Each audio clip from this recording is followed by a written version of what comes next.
श्रीकृष्ण परब्रह्मणे नमः। श्रीमद्भगवद्गीता अथ 15 अध्यायः पुरुषोत्तमयोगः। श्रीभगवान् उवाच उदर्वमूलमदः शाकम् अश्वत्थं प्राहुरम् अव्ययम् छन्दांसि यस्य प्राणानि ಯಸ್ತ್ವಂ ವೇದ ಸ ವೇದವಿತ. ಆದಿಪುರುಷನಾದ ಪರಮೇಶ್ವರನು ಮೂಲಾಧಾರವಾಗಿ ಬ್ರಹ್ಮದೇವನ ಕಾಂಡಗಳಾಗಿ, ವೇದ ಮಂತ್ರಗಳು ಪರ್ಣ ಎಲೆಗಳಾಗಿ, ಸಂಸಾರವೆಂಬ ಅಶ್ವತ್ಥ ಅರಳಿ ವೃಕ್ಷ ಹೊಂದಿದೆ. ಈ ಮಹಾವೃಕ್ಷ ಎಲ್ಲಾ ದಿಕ್ಕುಗಳಿಗೆ ವ್ಯಾಪಿಸಿದೆ. ಇದು ನಾಶರಹಿತವಾದ ಮಹಾವೃಕ್ಷ, ವಟವೃಕ್ಷ. ವೇದಾರ್ಥಗಳನ್ನು ಬಲ್ಲವನಿಗೆ ಈ ಸಂಸಾರ ವೃಕ್ಷದ ಮಹತ್ವವು ತಿಳಿಯುತ್ತದೆ. ಅತಶ್ಚೋಧರಂ ಪ್ರಸ್ತುತಸ್ತಾಸ್ತ್ಯ ಶಾಖಾಃ ಗುಣಾ ಪ್ರವೃದ್ಧಾಃ ವಿಷಯಾ ಪ್ರವಾಲಾಃ ಅಧಶ್ಚ ಮೂಲಾನ್ಯನು ಸಂತತಾನಿ ಕರ್ಮಾನುಬಂಧಿನಿ ಮನುಷ್ಯಲೋಕೆ. ತ್ರಿಗುಣಗಳೆಂಬ ನೀರಿನಿಂದ ಸಂಸಾರ ವೃಕ್ಷ ಬೆಳೆಯುತ್ತಿರುತ್ತದೆ. ಸಮಸ್ತ ಪ್ರಾಣಿಕೋಟಿಯು ಈ ಮರದ ಚಿಕ್ಕ ಚಿಕ್ಕ ಕೊಂಬೆಗಳು, ಚಿಗುರೆಲೆಗಳೇ ವಿಷಯ ಭೋಗಗಳು. ಈ ವೃಕ್ಷದ ಬೇರುಗಳೇ ಅಹಂಕಾರ ಮಮಕಾರಗಳು. ನ ರೂಪಮಸ್ಯ ಹತತೋಪಲಭ್ಯತೆ ನಾಂತೋ ನ ಚಾರ್ತೀರ್ನ ಚ ಸಂಪ್ರತಿಷ್ಠಾ ಅಶ್ವತ್ಥಮೇನಂ ಸುವಿರೂಢ ಮೂಲಂ ಅಸಂಗಶಸ್ತ್ರೇಣ ದೃಢೇನ ಚಿತ್ವಾ. ಈ ವೃಕ್ಷದ ಯಥಾರ್ಥ ಸ್ವರೂಪವೇನೆಂದು ಮಾನವರಿಗೆ ಗೊತ್ತಿಲ್ಲ. ಇದರ ಮೊದಲು ಇದರ ಅಂತ್ಯ ನೋಡಿದವರೇ ಇಲ್ಲ. ಅನೇಕಾನೇಕ ಆಕಾಂಕ್ಷೆಗಳು ಆಸೆಗಳಿಂದ ಕೂಡಿದ ಈ ಸಂಸಾರ ವೃಕ್ಷವನ್ನು ವೈರಾಗ್ಯವೆಂಬ ಕೊಡಲಿನಿಂದ ಕಡಿಯುತ್ತಾ ಬೆಳೆಯದಂತೆ ಎಚ್ಚರ ವಹಿಸಬೇಕು. ತತಃ ಪದಂ ತತ್ಪರಿ ಮಾರ್ಗಿತವ್ಯಂ ಯಸ್ನಿಜ್ಞಾತ ನಿರ್ವಂತಂತಿ ಭೂಯಃ ತಮೇವ ಚಾದ್ಯಂ ಪುರುಷಂ ಪ್ರಪದ್ಯೆ ಯಥಾ ಪ್ರವೃತ್ತಿ ಪ್ರಸ್ತುತ ಪುರಾಣಿ. ಅವಾಗಲೇ ಸರ್ವತೋಮುಖವಾದ ಸರ್ವವ್ಯಾಪಿಯಾದ ಸರ್ವೇಶ್ವರನನ್ನು ಅನ್ವೇಷಿಸಲು, ಅಂದರೆ ಸಂಶೋಧಿಸಲು, ಅವನನ್ನು ಹುಡುಕಲು ಸಾಧ್ಯವಾಗುತ್ತದೆ. ಅನ್ವೇಷಣೆ ಮುಗಿಸಿ ಸರ್ವೇಶ್ವರನನ್ನು ಗುರುತು ಹಿಡಿದು ಶರಣಾಗತಿಯನ್ನು ಪಡೆಯಬೇಕು. ಆವಾಗ ಪರಮಪದವನ್ನು, ಮುಕ್ತಿಯನ್ನು ಪಡೆಯಬೇಕು. ನಿರ್ಮಾಣ ಮೋಹ ಚಿತಸಂಗ ದೋಷ ಆಧ್ಯಾತ್ಮ ನಿತ್ಯ ವಿನಿವೃತ್ತ ಕಾಮ ದ್ವಂದ್ವೈರ್ವಿಮುಕ್ತ ಸುಖ ದುಃಖ ಸಂಗೇ ಗಚ್ಚಂತ್ಯ ಮೂಢ ಪದಮವ್ಯಂತತ. ದುರಾಭಿಮಾನ ದುರ್ಮೋಹಗಳನ್ನು ಪರಿತ್ಯಾಗ ಮಾಡಿದವರು, ಕೋರಿಕೆ ಆಸೆಗಳನ್ನು ತ್ಯಾಗ ಮಾಡಿದವರು, ಪ್ರಾಪಂಚಿಕ ಭೋಗಗಳನ್ನು ಬಿಟ್ಟವರು, ಸುಖ ದುಃಖಾದಿ ದ್ವಂದ್ವ ಭಾವನೆಗಳಿಗೆ ದೂರವಾದವರು ಪರಮಪದ ಪ್ರಾಪ್ತಿಗೆ ಅರ್ಹರು. ನ ತದ್ಭಾವಸಯತೆ ಸೂರ್ಯ ನ ಶಶಂಕ ನ ಪಾವಕಃ ಯದ್ಗತಾವನ ನಿರ್ವಂತತೆ ತದ್ಧಾಮ ಪರಂ ಮಮ. ಸ್ವಯಂ ಪ್ರಕಾಶದಿಂದ ಬೆಳಗುವ ನನ್ನ ಪರಮಧಾಮ ಲೋಕದಲ್ಲಿ ಸೂರ್ಯನಾಗಲಿ ಚಂದ್ರನಾಗಲಿ ಬೆಳಕು ನೀಡುವ ಅವಶ್ಯಕತೆ ಇಲ್ಲ. ಸದಾ ಸ್ವಯಂ ಪ್ರಕಾಶದಿಂದ ಬೆಳಕಿನಿಂದ ವಿರಾಜಿಸುವ ನನ್ನ ಪರಮಧಾಮವನ್ನು ಸೇರಿಕೊಂಡವರು ಪುನಃ ಈ ಲೋಕದಲ್ಲಿ ಜನಿಸುವುದಿಲ್ಲ. ಮಮೈವಾಂಶೋ ಜೀವಲೋಕೆ ಜೀವಭೂತಃ ಸನಾತನಃ ಮನಃಷ್ಟಾನಿಂದ್ರಿಯಾಣಿ ಪ್ರಕೃತಿಸ್ಥಾನಿ ಕರ್ಷತೆ. ಮಾನವ ಲೋಕದಲ್ಲಿರುವ ಸಮಸ್ತ ಪ್ರಾಣಿಗಳು ನನ್ನ ಅಂಶವೇ. ಸಂಸಾರ ಜೀವನ ಸಂತಾನೋತ್ಪತ್ತಿ ಕಾರಣಗಳಿಂದ ಇಂದ್ರಿಯಾಕರ್ಷಣೆಗಳಿಗೆ ವಶರಾಗಿ ಮಾನವರೆಲ್ಲರೂ ಬದ್ಧ ಜೀವನರಾಗಿದ್ದಾರೆ. ಶರೀರಂ ಯದಾ ವಾಪ್ನೋತಿ ಹಚ್ಯುಪ್ಯತಾಕ ಮತೇಶ್ವರಃ ಗೃಹೀತ್ವೇತಾನಿ ಸಂಯಾತೆ ವಾಯುರ್ಗಂಧಾನಿ ವಾಶಯತಾ. ಸುಗಂಧ ದುರ್ಗಂಧಗಳನ್ನು ವಾಯು ಬಹುದೂರದವರೆಗೆ ವಿಸ್ತರಿಸುವ ಹಾಗೆ ಜೀವಾತ್ಮವು ದೇಹತ್ಯಾಗ ಮಾಡಿದ ನಂತರ ಇಂದ್ರಿಯಗಳ ಜೊತೆ ಮತ್ತೊಂದು ದೇಹಕ್ಕೆ ವಿಸ್ತರಿಸುತ್ತದೆ, ಅಂದರೆ ಸೇರುತ್ತದೆ.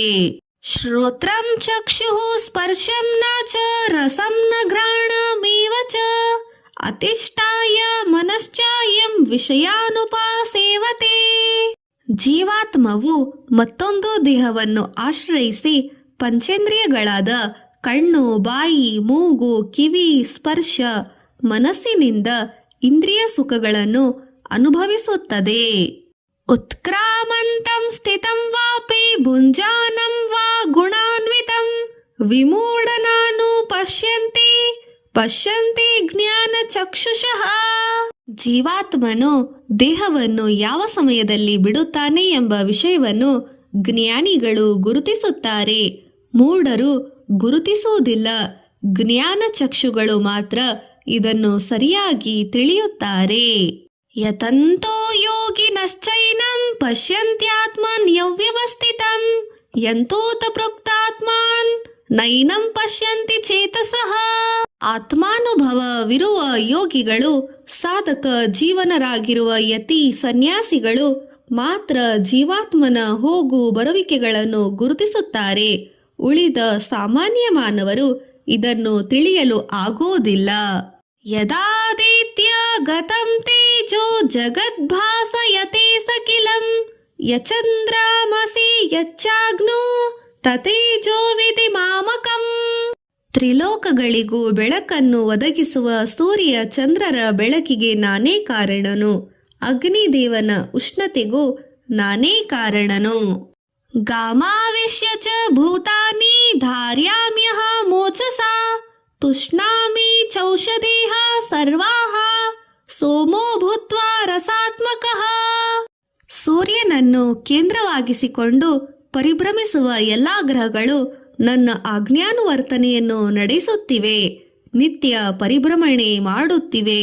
ನನ್ನ ಆಜ್ಞೆಯಂತೆಯೇ ಸೂರ್ಯನು ಪ್ರಾಣಶಕ್ತಿಯನ್ನು, ಚಂದ್ರನು ವೃದ್ಧಿ ಶಕ್ತಿಯನ್ನು ಕೊಡುತ್ತಿದ್ದಾರೆ.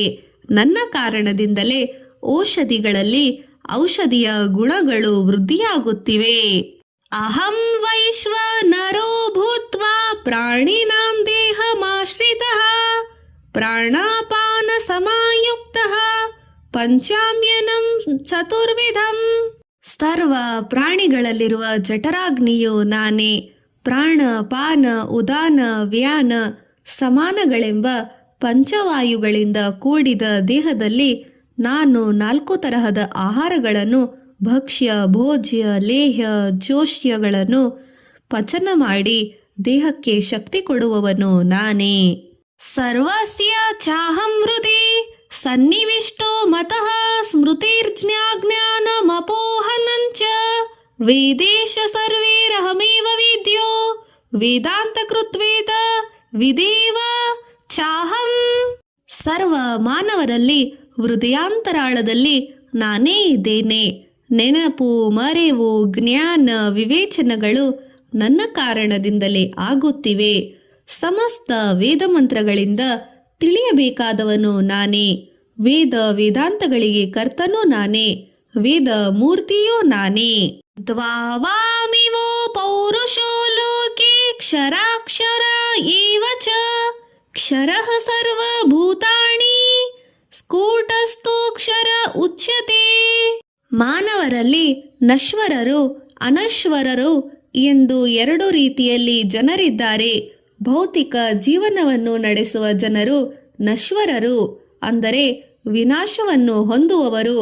ಆಧ್ಯಾತ್ಮಿಕ ಜೀವನವನ್ನು ನಡೆಸುವ ಜನರು ಅನಶ್ವರರು, ಅಂದರೆ ನಾಶಪಡದೆ ನಾರಾಯಣನನ್ನು ಸೇರುವವರು. ಉತ್ತಮಃ ಪುರುಷಸ್ತವ್ಯನ್ಯ ಪರಮಾತ್ಮೇತ್ಯುದಾಹೃತ ಯೋ ಲೋಕತ್ರಯ ಮಾವಿಶ್ಯ ಬಿಭತ್ಯ ವ್ಯಯ ಈಶ್ವರಃ. ಸಮಸ್ತ ಲೋಕಗಳನ್ನು ಭರಿಸುವ ಪರಮಾತ್ಮನಾದ ನನಗೆ ವಿನಾಶ ಉದ್ಭವಗಳಿಲ್ಲ. ನಿತ್ಯ ಚೈತನ್ಯನು, ಚೇತನನು. ಎಲ್ಲಾ ಪ್ರಾಣಿಗಳು ನಿದ್ದೆ ಮಾಡುತ್ತಿದ್ದರೂ ನಾನು ಎಚ್ಚರದಿಂದ ಇರುತ್ತೇನೆ. ಸರ್ವಕಾಲ ಸರ್ವ ಸಮಯಗಳಲ್ಲಿಯೂ ಎಚ್ಚರದಿಂದ ಇರುತ್ತೇನೆ. ಯಸ್ಮಾತ್ ಕ್ಷರ ಮತೀತೋಸಹಂ ಅಕ್ಷರಾದಪಿ ಚೋತ್ತಮ ಅತೋಸಸ್ಮಿ ಲೋಕೆ ವೇದೇ ಚ ಪ್ರತಿತಃ ಪುರುಷೋತ್ತಮಃ. ನಾನು ನಾಶ ವಿನಾಶಗಳಿಗೆ ಅತೀತನಾದವನು. ಸಕಲ ಜೀವಾತ್ಮಗಳಿಗೆ ನಾನೇ ಪ್ರಭು. ಆದ್ದರಿಂದಲೇ ನನ್ನನ್ನು ಪುರುಷೋತ್ತಮನೆಂದು ಕರೆಯುತ್ತಾರೆ. ಯೋ ಮಾಮೇವ ಸಮೂಢೋ ಜಾನಾತಿ ಪುರುಷೋತ್ತಮಂ ಸ ಸರ್ವ ವಿಭಜ್ಯಂತಿ ಮಾಂ ಸರ್ವ ಭಾವೇನ ಭಾರತ.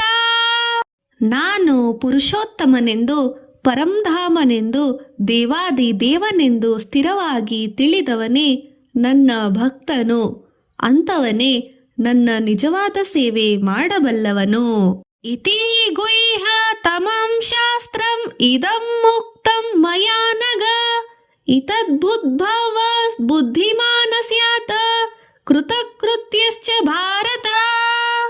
ಅರ್ಜುನ, ಸರ್ವ ವೇದಗಳಲ್ಲಿ ಅಂತರ್ಗತವಾಗಿರುವ ರಹಸ್ಯ ವಿಷಯಗಳನ್ನೇ ನಿನಗೆ ತಿಳಿಸಿದ್ದೇನೆ. ಇದನ್ನು ತಿಳಿದವರು ದುಃಖದಿಂದ ದೂರಾಗುತ್ತಾರೆ.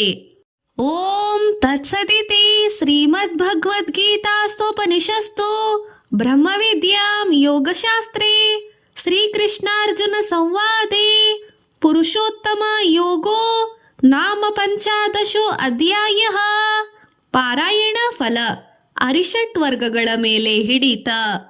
ಶ್ರೀಕೃಷ್ಣಾರ್ಪಣಮಸ್ತು.